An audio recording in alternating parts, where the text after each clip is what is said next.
એ તંત્રનો કેમેરો ત્યાં છે અને એ કેમેરામાં હમણાં જ ઓલો કાગળ મેં વાંચ્યો છે એ એની અંદર કેમેરામાં કેદ થઈ ગયો છે.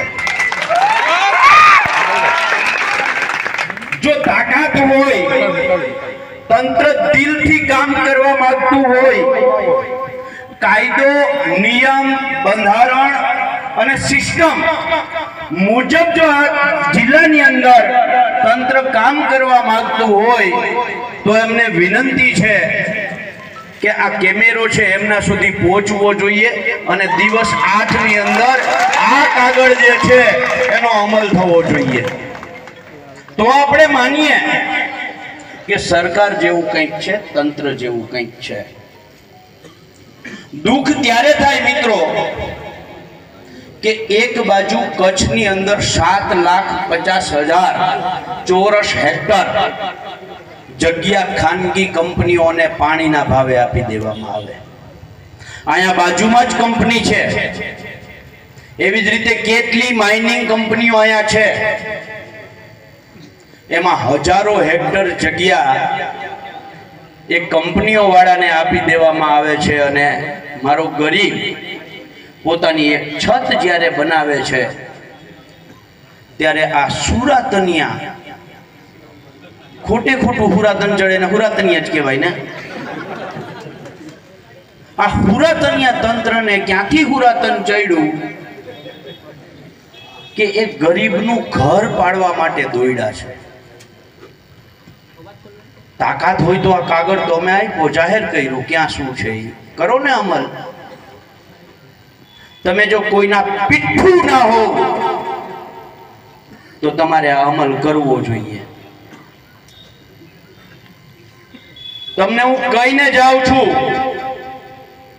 આ જિલ્લાની અંદર 11 ગામોમાં જમીન માપણી થઈ છે ને 11 ગામોના જમીન માપણીની આધારે જે ખેતરોના 7/12 બન્યા છે, આમાં ક્યાંક ને ક્યાંક ભૂલ છે.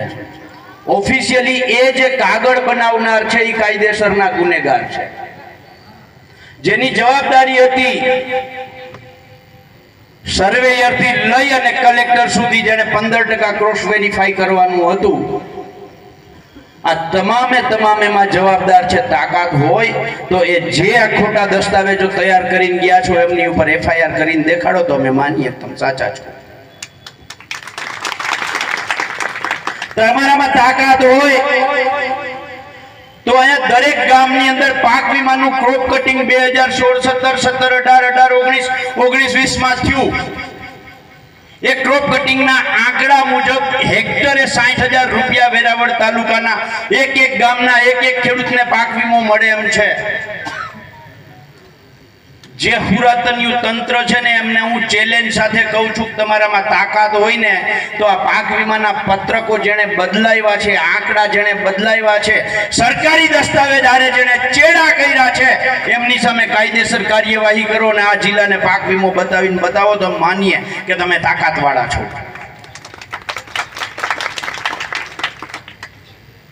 કોઈ માણસ તમને લડતું દેખાય, તમને એમ થાય કે આ મારા કંટ્રોલમાં નથી, તમે લડાઈ કરો.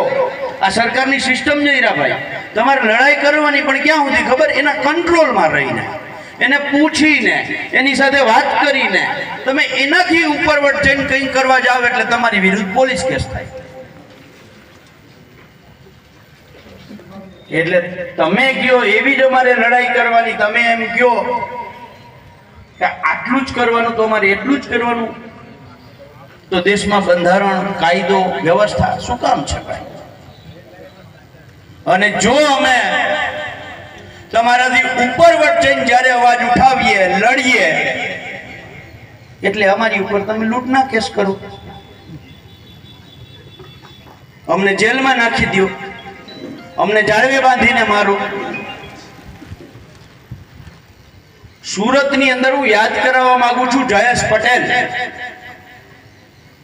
ગુજરાત ખેડૂત સમાજ, જેણે મેટ્રો ટ્રેનની લડાઈ કરી, એની સામે ખેડૂતોને વળતર અપાવવા માટેની, તો જયેશભાઈ પટેલની ખેડૂત સમાજની જે ઓફિસ હતી એ ગયા વર્ષે આ તંત્રએ પાડી નાખી. બનાસકાંઠામાં રામસિંહ રાજપૂત ખેડૂતો માટે લડે એટલે હાલતા ને ચાલતા એમની પર પોલીસ કેસ થઈ જાય. એટલે આ સરકારમાં તમે જે માણસ લડતો થયો એટલે પોલીસ કેસ ભોગવતો થયો. અરે ભાઈ, તમારે લૂંટના જ કેસ કરવા હોય તો જે ખાનગી કંપનીઓ ગૌચર દબાવી લીધા છે, આ રોડ જ બાજુમાં જે રોડમાંથી અમે આવીએ છીએ એ રોડ વાળા જે સરકારી ખરાબાઓ લાગતા વળગતા નેતાઓએ દબાવ્યા છે એ ખાલી કરી આવીને દેખાડો ને. એના કારણે રોડ અટકેલો પડ્યો છે. ખેડૂતોને ત્યાં તમે જેસીબી મોકલીને એનું મકાન પાડી નાખો છો. જે નેતાઓની જગ્યા છે એ ખુલ્લી કરો ને ત્યાં રોડ કરો ને.